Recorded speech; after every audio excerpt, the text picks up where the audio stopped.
Cabildeo presenta Informe Especial con Amalia Pando. Un saludo cordial para todos ustedes. Quiero referirme a un entuerto que ha surgido y que tiene un objetivo político, es más, es una conspiración política triangulada entre el actual gobierno, la fracción MNRista que responde al depuesto Gonzalo Sánchez de Lozada y la candidatura de Ortiz, que tiene un objetivo que es afectar la candidatura de Carlos Mesa, afectarla de tal manera que en lo posible a ver si la liquidan o la bajan tanto que se da por hecho el triunfo de Evo Morales. Porque está claro que si Carlos Mesa no repunta en las encuestas, no gana las próximas elecciones, si Carlos Mesa baja en simpatía electoral y sube Ortiz, el que gana es Evo Morales. Y creo que esa es la estrategia central del gobierno que ha sido respaldada por Sánchez de Lozada y que como el beneficiario es Ortiz, pues también le están dando manija. ¿De qué se trata? A ver, el viernes pasado aparece la señora Teresa Morales, que ahora dirige la unidad de investigación financiera, señalando que de oficio va a investigar a la exgerente de PAT, el canal de ex canal de Carlos Mesa, por la recepción de dinero en efectivo depositado en las cuentas de PAT. Ese dinero habría sido depositado entre el 2002 y el 2003. ¿En qué basa esta investigación la señora Morales? En una publicación de un ciudadano uruguayo radicado en Santa Cruz hace pues ya algún tiempito, no sabemos cómo llegó ni para qué llegó, de nombre Emilio Martínez, que en realidad es un escribidor financiado por Sánchez Versailles. Emilio Martínez, por ejemplo, le doy un datito, el 2015 presentó un libro en Miami y ese libro fue financiado y auspiciado por la asociación encabezada por Sánchez Versailles, que de manera pues insólita es una asociación en defensa de la democracia. No se olviden que Sánchez Versailles fue el ministro de Defensa de Gonzalo Sánchez de Lozada y el que comandó las tropas para la masacre de 60 personas y 400 heridos a bala, con represión con la que intentaban impedir la caída de Sánchez de Lozada en octubre del 2003. Bueno, Emilio Martínez entonces es auspiciado por Sánchez Versailles. Y esto está comprobado porque fue un acto público y además hay algún registro fotográfico a propósito de esto. Bueno, Emilio Martínez publica un libro y lo presenta en la última Feria del Libro de Santa Cruz, que se llama El Caudillo Ilustrado.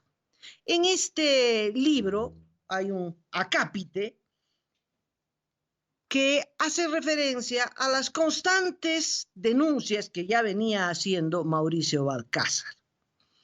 ¿Quién es Mauricio Balcázar? Mauricio Balcázar es el yerno de Gonzalo Sánchez de Lozada, el presidente depuesto en la insurrección de octubre del 2003.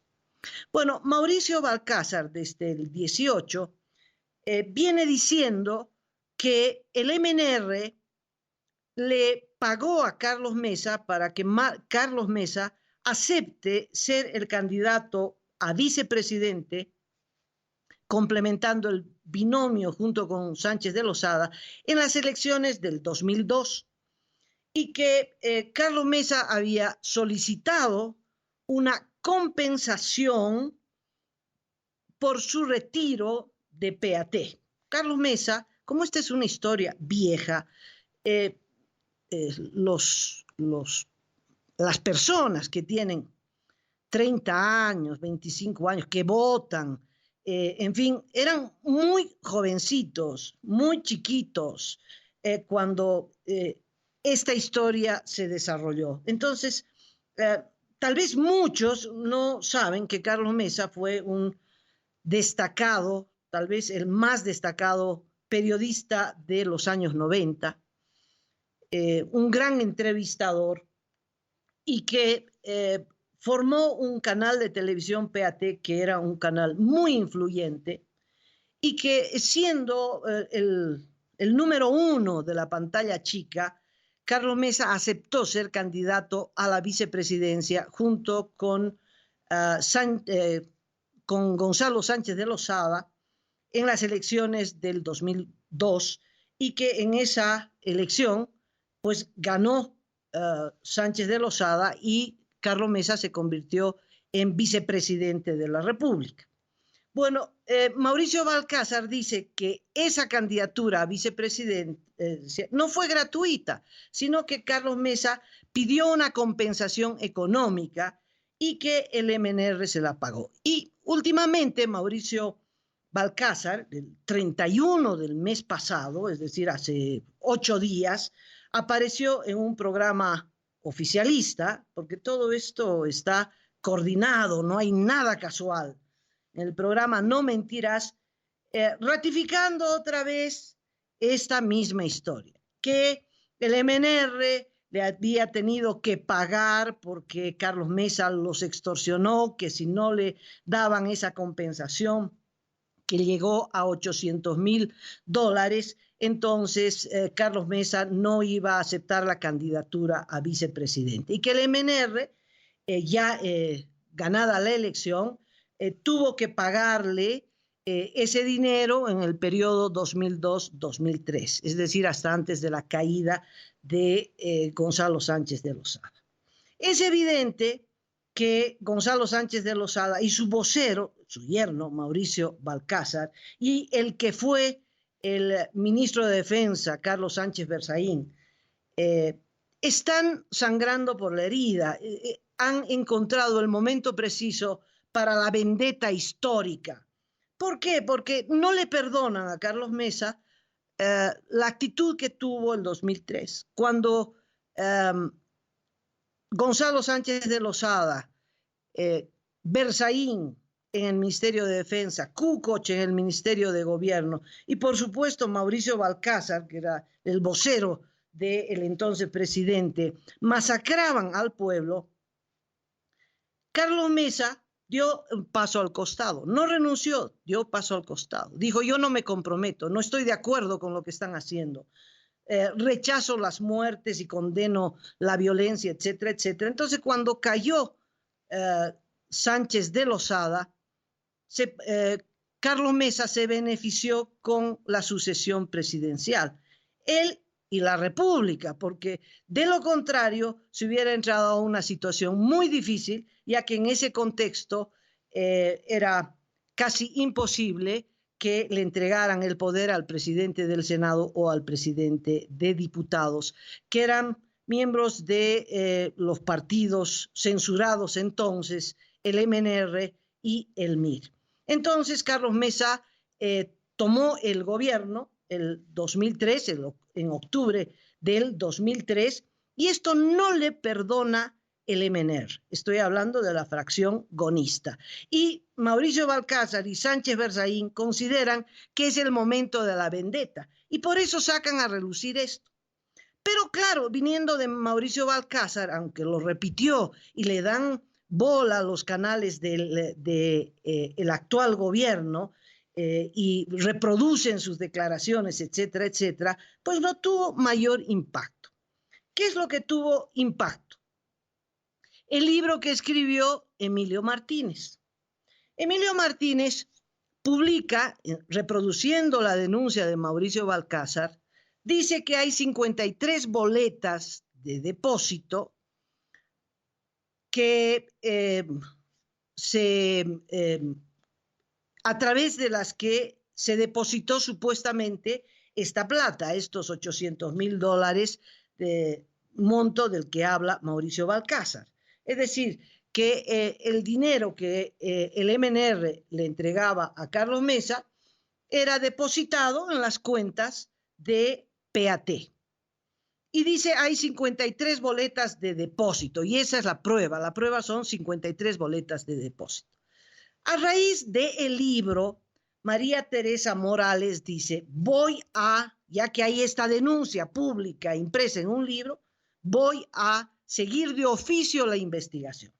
Ahora está claro que la investigación tiene un objetivo que es o inhabilitar a Carlos Mesa o llevar a la cárcel a la exgerente de PAT, Jimena Valdivia. En fin, el objetivo es poner contra las cuerdas a Carlos Mesa. En una situación difícil, en una campaña electoral en la que Carlos Mesa está intentando pasar a la ofensiva y no puede porque a través de estas denuncias, Carlos Mesa tiene que defenderse y defenderse. Tanto así que su abogado, Carlos Alarcón, que es también candidato de Comunidad Ciudadana, ha presentado una demanda ante la Fiscalía por la violación de una cantidad de leyes, entre ellas la violación del secreto bancario. ¿Cómo es posible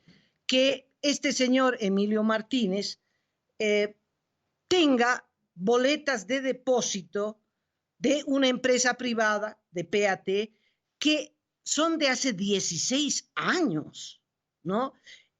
¿Y cómo es que la señora Teresa Morales también dispone de las mismas boletas? Entonces, está claro que cuando usted viola la ley, tiene que responder ante la justicia, o por lo menos así tendría que ser.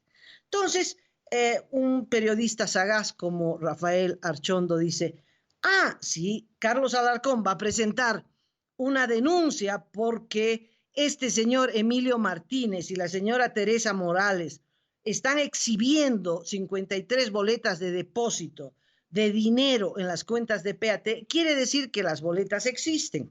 Claro que existen, es decir, PAT debe tener cientos de boletas de depósito de dinero, porque es una empresa que facturaba y que recibía dinero por publicidad, por programas, etcétera, etcétera, y que deposita las cuentas en el banco. No se la llevó a un colchón, no sacó la plata al exterior, nada que apuntaría a algo doloso. Es decir, son 53 boletas de depósito en una empresa legal. Estas 53 boletas corresponden a un pago del MNR a PAT, pues quién sabe. Una auditoría tendría que determinar a qué responden estos depósitos, estos y otros cientos de depósitos en esa empresa, porque durante años, ¿verdad? El 2003, PAT ya tenía 12 años de existencia, y del 2003 a la fecha, muchos otros años de existencia, y entonces hay cientos de depósitos en las cuentas bancarias de PAT. Pues hasta ahí la historia es un entuerto entre privados, de los que hay algo que le falta para cumplir el objetivo del gobierno instrumentado a través de Teresa Morales. ¿Qué es lo que falta? Algo que sea delictivo. Porque si el MNR le pagó a Carlos Mesa, digamos que no queda muy bien, pero es un asunto entre el partido y su candidato, es un acuerdo entre ellos, es un acuerdo entre el MNR y un medio de comunicación. Era una compensación por la presunta caída de publicidad de PAT al perder su rostro oficial, que era el de Carlos Mesa, y el MNR se comprometió a compensar esa pérdida publicitaria. Pues, ¿cómo será? ¿Cómo será? Pero que podía haber una subvención entonces, era posible, porque está claro que PAT era una cosa con Carlos Mesa y PAT era otra cosa sin Carlos Mesa, y que eso iba a tener un impacto económico. Pero es un asunto entre privados, entre Carlos Mesa y un partido político o los dirigentes de ese partido político, entre ellos Mauricio Balcázar o directamente Gonzalo Sánchez de Lozada. ¿Hay algún delito de por medio? No lo veo. Usted puede censurar y decir, uy, qué barbaridad, oh, cómo pues el Carlos Mesa, cómo va a recibir dinero a cambio de su candidatura. Otros dirán, se vendió. Bueno, pero no, es un asunto entre ellos, entre los candidatos, cómo negocian los candidatos con los partidos políticos. En fin, si Mauricio Balcázar encuentra que esto fue horroroso, es decir, oh, qué grave, oh, qué vergüenza, oh, qué grave, ¿para qué se le pagaron? Si Carlos Mesa estaba extorsionando, ¿por qué no lo mandaron pues al diablo? Porque el MNR está acostumbrado a mandar al diablo a todo el mundo. ¿Por qué no le dijeron a Carlos Mesa, bueno, quédate con tu pantalla de televisión y listo, y se acabó, no eres más candidato? ¿Para qué le pagaron? Si es que la cosa era turbia y sórdida, ¿verdad? Bueno, pero Teresa Morales y el gobierno sabe que con la simple denuncia de Mauricio Balcázar no van a ningún lado, porque es muy interesante que en las sucesivas y reiteradas denuncias de Mauricio Balcázar, inclusive en la impresa denuncia de Emilio Martínez, que reitero, es el escribidor de Sánchez Berzaín, no dicen el origen de ese dinero. ¿De dónde salió la plata para supuestamente pagarle a Carlos Mesa? De los gastos reservados. Si fuera así, al que hay que meterlo preso es a Mauricio Balcázar, a Sánchez Berzaín, a Gonzalo Sánchez de Lozada. ¿Cómo? ¿Hicieron un acuerdo entre privados y salió la plata de gastos reservados? Que Mauricio Balcázar diga de dónde salió la plata. Si salió de gastos reservados, señor Mauricio Balcázar, usted tiene que ir preso. Bueno, no, ellos no dicen eso. No dice de dónde salió la plata. De tal modo que no hay para ir un paso más allá, es decir, realmente colocar a Carlos Mesa contra las cuerdas, ¿verdad? Y afectar tanto su candidatura que ya no represente un peligro para Evo Morales. Entonces encontraron una denuncia de Amalia Pando también de hace 16 años y mezclan. La denuncia no tiene nada que ver con la candidatura de Carlos Mesa el año 2002, ni el presunto acuerdo de él con el MNR, no tiene nada que ver. Pero como lo presentan junto, parece que Amalia Pando está denunciando que Carlos Mesa recibió $100,000 de los gastos reservados. ¡Ah! Si es de los gastos reservados, hay delito. Y entonces sí, María Teresa Morales y la Fiscalía pueden dar un paso y presentar una acusación penal con el objetivo de inhabilitar la candidatura de Carlos Mesa. Pero resulta que Amalia Pando no está hablando de esto, está hablando de otra cosa, está hablando de los sobresueldos o los pluses, que por entonces era una noticia muy, muy importante. Yo voy a volver a los sobresueldos, la denuncia del 2003 que tenía que ver con el ministro de Gobierno, Jerko Kukoc, pero antes quiero decirles que esto del MNR y la subvención a un canal de televisión, en fin, parece una cosa pues excepcional, ¿no?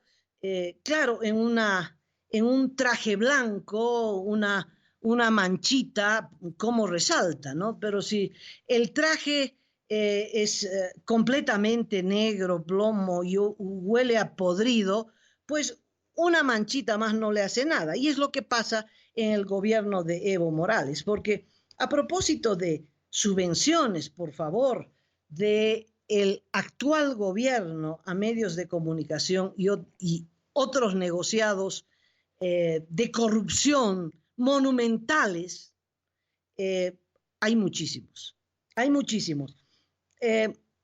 Solo recordarle que el actual gobierno no necesita disfrazar nada, ¿no? Ni gastos reservados, ni eliminó los gastos reservados porque convirtió a todo el tesoro general de la nación en un gasto reservado. Todas las finanzas públicas son caja chica de Evo Morales, echa mano y la gasta como le viene en gana, cosa que no se podía antes, ¿no? Antes había que por lo menos mantener las formas. Recordarán ustedes que a raíz del escándalo de Gabriela Zapata, el entonces ministro de la Presidencia, Juan Ramón Quintana, le pagó a un periodista argentino $50,000 para hacer un documental, entre comillas, me cuesta decir documental, ¿no? Un panfleto en video para difamar a los periodistas que habíamos denunciado el escándalo de Gabriela Zapata y los contratos de la CAMSE, presunto tráfico de influencia del propio presidente Evo Morales. Entonces, pues no tuvieron ningún problema en contratar a este periodista argentino, pagarle lo que pagaron, pero el gobierno alquiló en 7 ciudades salas de cine para proyectar su documental, la entrada gratis, y todo con nuestros impuestos, ¿no? Todo con nuestros impuestos. Pero eso no es escándalo, eso le parece normal, normal. Pagan viajes viáticos a una veintena de dirigentes sindicales que van de paseo a las reuniones del Foro de San Paulo a Venezuela o donde fuera, y cínicamente el ministro de la Presidencia dice, sí, y lo vamos a seguir haciendo, y nos encanta. ¿Por qué? Porque pues la ley son ellos, el Estado son ellos, y la plata nuestra es de ellos, ¿no? Hace poquito, no hace mucho, también se descubrió que el gobierno le pagó a una empresa mexicana que se llama Neurona €1,500,000 por otro documental y asesoramiento, etc. €1,500,000, ¿vio? Pero esto no es escándalo, es decir, levantan el escándalo de Carlos Mesa para que nos olvidemos todas las barbaridades que hace el actual gobierno. Y sabe que no solo eso, sino que cuando se descubre el contrato con Neurona, que son gente vinculada a Podemos de España, y no nos olvidemos que el ministro de Informaciones, Manuel Contreras, viene de Podemos de España, pues inmediatamente el SICOES, que es el registro de los gastos del gobierno, elimina el contrato de Neurona, es decir, lo oculta, lo oculta. Y esto no es motivo de ningún escándalo, es decir, son tantos los escándalos que ya no nos escandaliza. Ahora, Emilio Martínez, el escribidor de Sánchez Berzaín, resulta que es el que está detrás de la publicación de este comentario que yo hice hace 16 años, que ni siquiera es un comentario, es la lectura de una carta que me había llegado. Resulta que el medio a través del que hacen estas denuncias es EJU, y hay EJU TV también, que es un portal digital que se dedica al pirateo de las noticias, que lo hace, que lo implementa la colega Luz Mendoza, pero recién ahora se sabe que el que está detrás de esto es el mismo ciudadano uruguayo Emilio Martínez, el mismo que hizo esta denuncia, haciéndose eco de Berzaín y de Mauricio Balcázar, contra Carlos Mesa en este libro, El caudillo iluminado, que publica 53 boletas que él no pudo tener acceso. La única forma de tener acceso a esas boletas es a través de Teresa Morales. Teresa Morales, que es de la Unidad de Información Financiera, sí le puede pedir al banco, ¿verdad? Y se molestan en revisar todos los depósitos de PAT de hace 16 años, ¿no? Y entonces encuentran unas boletas que nadie sabe si son esas o no son esas, y Emilio Martínez las publica, y luego, reitero, sobre la base de esa publicación, Teresa Morales dice, yo voy a hacer la investigación. Pero faltaba un elemento, el origen del dinero, que Mauricio Balcázar no dice nada, que Sánchez Berzaín no dice nada, y que entonces EJU es el que saca un tuit, dice Amalia Pando, dice que Carlos Mesa recibió $100,000 de gastos reservados.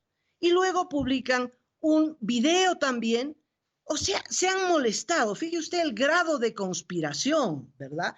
Es decir, no es Emilio Martínez ni Luz Mendoza que estuvieron buscando horas y horas y horas de grabación de Cadena A, cuando yo trabajaba en Cadena A, diciembre del 2003, horas y horas, cada informativo duraba 1 hora y entonces hay que revisar todos los informativos, etc. Bueno, encontraron lo que buscaban. Esta, llamémosle denuncia, que en realidad no es una denuncia mía, no es una investigación mía, por eso yo no recordaba nada a propósito de esto, porque no es una investigación que yo hubiera hecho, sino que en un informativo del 18 de diciembre del 2003, leo una carta que me llega y que hace referencia a los plus, es decir, a los sobresueldos que se pagaban a los funcionarios de entonces y cómo estos sobresueldos salían de los gastos reservados. Pero esa no era la noticia. La noticia, ¿verdad?, que eso es lo que publica este portal digital EJU, que reitero, el que está detrás de esto es Emilio Martínez, para cerrar la confabulación y decir, salió de gastos reservados, pero no tiene nada que ver con la denuncia del MNR Carlos Mesa. Esta es una denuncia que yo leo, no es una denuncia mía, no es una investigación mía, yo no denuncio nada. Leo una carta. Y en esa carta, la denuncia consiste en que en esa carta, empleados o ex empleados del Ministerio de Gobierno dicen en esa carta, dirigida a mi persona, que Kukoc, ex ministro de Gobierno de Sánchez de Lozada cayó en octubre, yo estoy en diciembre, mes y medio después de la caída de Sánchez de Lozada. Y digo que Kukoc no es detenido porque Carlos Mesa lo está protegiendo. Y lo está protegiendo porque Kukoc, dice la carta, no es que sea verdad, solo dice la denuncia que no es mía, que es del que escribió la carta.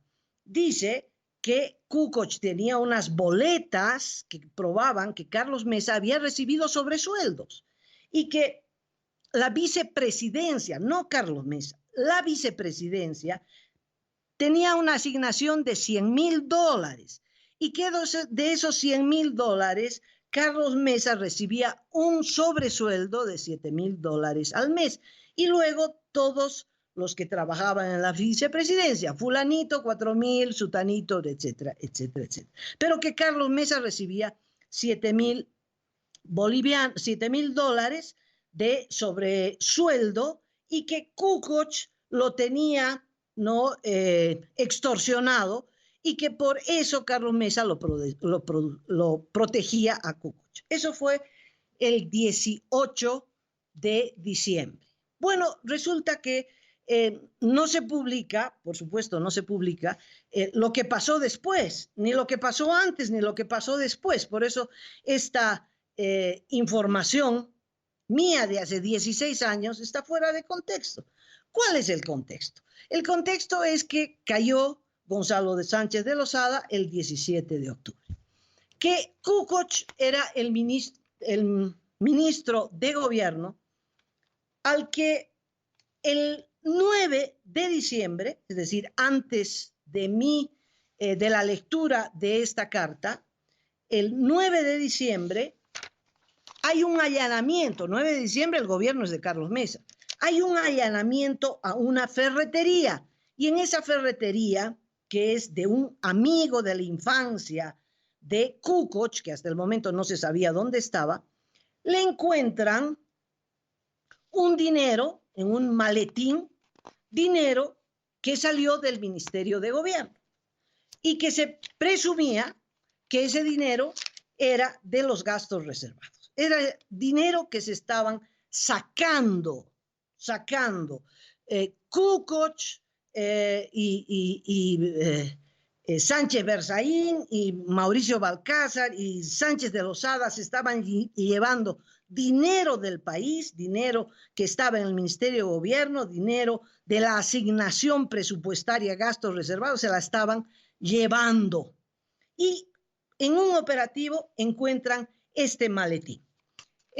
Ese maletín llevaba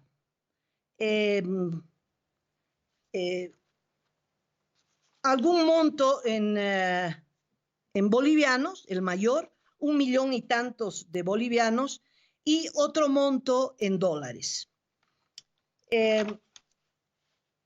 Después del allanamiento y cuando se encuentra este maletín, se imaginarán para entonces el shock que se produce en el país, se empieza a buscar a Kukoc y Kukoc no es sabido.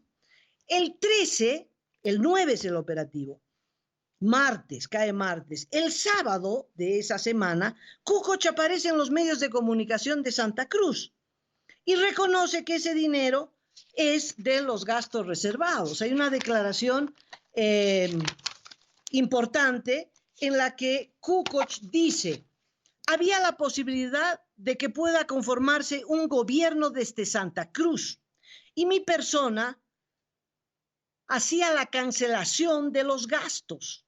Era una especie de cajero del gobierno en tiempos de convulsión. Es decir, el cajero se llevó la plata del Ministerio de Gobierno, el Alto y La Paz estaban en plena convulsión social, en plena insurrección, entonces se fueron la noche del 17 de julio, se fueron a Santa Cruz, Gonzalo Sánchez de Lozada se fue a los Estados Unidos y Kukoc se quedó en Santa Cruz ante esa posibilidad de hacer un gobierno paralelo en Santa Cruz que no resultó y que él se llevó la plata para hacer los gastos. Esa es su justificación.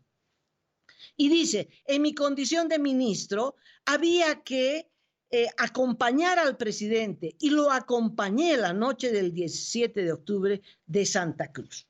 Entonces admite que ese dinero era de el gobierno, no dice es plata de los gastos reservados, pero se supone que esa era la plata de este concepto que se manejaba en el Ministerio de Gobierno. Eso ocurre el 13 y después de estas declaraciones ante los medios de comunicación, este exministro de Gobierno, responsable, al igual que Sánchez Berzaín y Sánchez de Lozada, de los muertos de octubre, desaparece. Entonces, 5 días después, en ese marco, me llega la carta Y yo la leo y digo, ¿cómo? 5 días después y no lo han detenido todavía a Kukoc. Entonces leo, dije, hay esta denuncia que dice que Carlos Mesa lo está protegiendo a Kukoc porque Kukoc tiene unas boletas de que Carlos Mesa habría recibido dinero, habría condicional, no hay prueba. Es una denuncia, es una carta, habría recibido plata de los gastos reservados. Pero resulta que la policía lo busca, ¿a quién? A Kukoc, y el 22 de enero del 2004, Kukoc es detenido. De tal modo que Mesa no lo encubrió. Lo detuvieron, se entregó, hizo un proceso abreviado, lo sentenciaron a 2 años de prisión, hubo un perdón judicial, aprovechó eso y se fue a Estados Unidos. El 2004 se le abrió causa por la masacre de octubre y no volvió más. Entre los 17, 18 involucrados en la masacre de octubre está Kukoc. Kukoc fallece en Estados Unidos el 2011. Pero un poquito antes del fallecimiento de Kukoc, esto ya como anécdota, ya en el actual gobierno, resulta que el 2007 todavía no habían recuperado la plata que se le encontró, que se le incautó a Kukoc en Santa Cruz. Resulta que el juez que atendió esa causa, el juez octavo de instrucción en lo penal y una fiscal de Santa Cruz, no depositaron el dinero en las cuentas del Tesoro General de la Nación, sino que se quedaron, ¿no?, con ese dinero, con el propósito de hacer un instituto de investigaciones forenses, que tampoco lo hicieron. O sea, ahí estaba el dinero. Fíjese que en el contexto actual, ese dinero llegaba a $200,000. Es decir, un peanut en relación a la plata que sacaron del fondo indígena, por ejemplo. Hay una dirigente que recibió $3 millones y está libre con los $3 millones en el bolsillo. Bueno, para entonces $200,000 era un escándalo y bueno, se recuperó al final. El juez y la fiscal tuvieron que soltar el dinero y el dinero entró al Tesoro General de la Nación. Bueno, el año 2003 había un terrible escándalo que lo desató el papá del actual ministro de Informaciones, Víctor Hugo Canelas, que fue ministro de Sánchez de Lozada durante 3 meses. Y después de esos 3 meses, lo expulsaron del MNR y se vinculó al NFR de Manfred Reyes Villa. Bueno, antes de la caída de Sánchez de Lozada, Canelas denunció que que cuando él llegó al Ministerio de Gobierno, los gastos reservados eran una rutina y que cuando él llegó ya estaba institucionalizado, es decir, y que había una planilla que todos los meses le llegaba el dinero y que él a través de la dirección administrativa pagaba y que él también había cobrado, pero que le parecía esto indigno y que Sánchez Berzaín, Mauricio Balcázar, el propio presidente Gonzalo Sánchez de Lozada habían usado de manera completamente arbitraria este dinero y que cuando él se estaba retirando, Sánchez de Lozada le había pedido $1 millón y más que todavía quedaban en el Ministerio de Gobierno, le había dicho que se los mande al Ministerio de la Presidencia. Es decir, que si sobre gastos reservados se tiene que hablar y se tiene que enjuiciar, los primeros en orden de importancia, Gonzalo Sánchez de Lozada, Sánchez Berzaín, Mauricio Balcázar y todos. Bueno, ¿qué es lo que pasaba? La denuncia de Víctor Hugo Canelas solo vino por entonces a confirmar lo que ya se sabía. Ya desde el 2002, el tema de los sobreprecios era un tema candente. Ya se había puesto en evidencia que todos los ministros, que todos los viceministros y todos los directores, pero además la cúpula policial, la cúpula militar, todos recibían un plus, un sobreprecio, sobresueldo, perdón. Esto, investigadas las cosas, se sabe que desde el año 85, cuando la economía estaba muy mal, el Estado no podía sobrevivir solo, no había plata para pagar los salarios, etcétera, etcétera. El gobierno de entonces, Paz Estenssoro, había solicitado una ayuda, se llama un crédito de libre disponibilidad, al Banco Mundial y al Fondo Monetario Internacional, que se encargaron de pagar estos sobresueldos con el objetivo de que los funcionarios públicos estén tan bien pagados que no necesiten cobrar coima. Esa era la idea. Pero, claro, era una vergüenza porque los ministros tenían que ir al Banco Mundial porque aparecieron unas planillas con los nombres de los ministros, unas planillas en inglés. Iban y tenían que cobrar del Banco Mundial su sueldo, en realidad su sobresueldo, y esto fue absolutamente vergonzoso, pero que el sobresueldo estaba financiado por organismos internacionales, ese es un hecho. Entonces, después de que se descubrió aquello, ya encontré otra declaración de Samuel Doria Medina, que fue ministro de Planeamiento, que dice que cuando llegó al ministerio habían dos planillas. Una planilla con los sueldos miserables de los ministros, viceministros, y otra planilla que le llegaba un dinero adicional para el sobresueldo. O sea que estamos hablando de la declaración de Doria Medina, más o menos el 92, me parece, si no me equivoco en la fecha.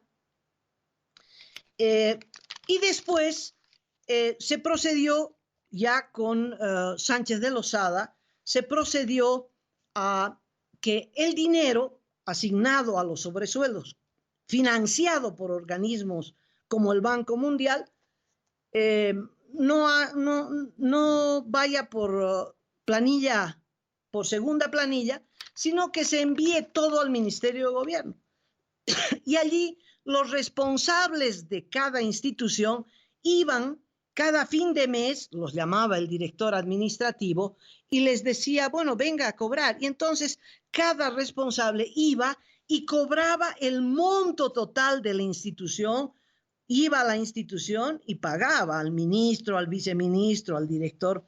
Y esto es lo que relata la carta que yo leo en el año 2003. Digo que la vicepresidencia tenía una asignación de $100,000 y que de esa plata se pagaba tanto a los funcionarios de la vicepresidencia, como ocurría en todos los ministerios, y que había un saldo que seguramente era para otro tipo de gastos, que, bueno, como no se rendía informe sobre esto.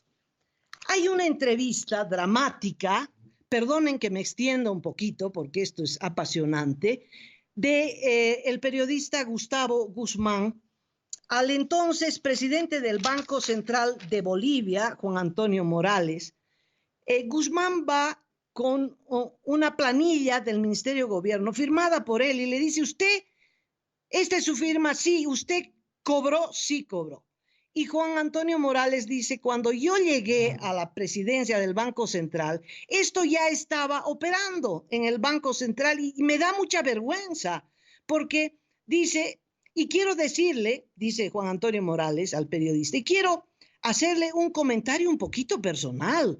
Cuando yo recogía esta plata, siempre me sentía como solicitando los servicios de una prostituta. Entonces, me sentía muy mal, muy incómodo con estos pluses.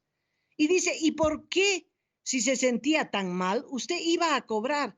Porque con esta plata yo mantenía en sus cargos a los 10 mejores empleados del Banco Central. Si no les pagaba, se iban. Y con este sueldo, un sueldo significativo, entonces yo contaba con este personal de primer nivel. Después Juan Antonio Morales relata que el Banco Central se deshizo de esos pagos y que el 97 ya no recibían ningún sobresueldo. El periodista le dice, ¿y usted iba a recoger esos plus? Y dice Morales, he ido efectivamente. Se ha debido sentir peor que una prostituta, peor, absolutamente, absolutamente. Esos dineros obviamente proceden de los llamados gastos reservados que administra el ministro de Gobierno, ¿verdad? Es así. Y creo que es una política equivocada en el país. Y así todos terminaron reconociendo que habían recibido estos sobresueldos que al final de cuentas no eran ilegales, porque el dinero no era ilegal. Lo que era ilegal es que fuera un pago oscuro, que no fuera un pago de planilla limpio, etcétera, etcétera. El actual gobierno no necesita disfrazar nada, no necesita disfrazar gastos reservados. Es más, fruto de este escándalo, cuando Evo Morales asume la presidencia, el 2006, elimina los gastos reservados. Y eso no cambió nada, porque convirtió a el Tesoro General de la Nación en gastos reservados. Recordarán que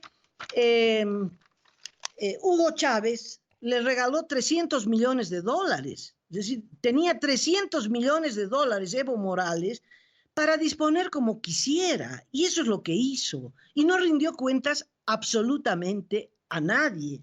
Y los iraníes le dieron un soborno de unos 5 millones de dólares a través de un canal de televisión, Avia Yala, y a nadie se le movió una pestaña, ¿no?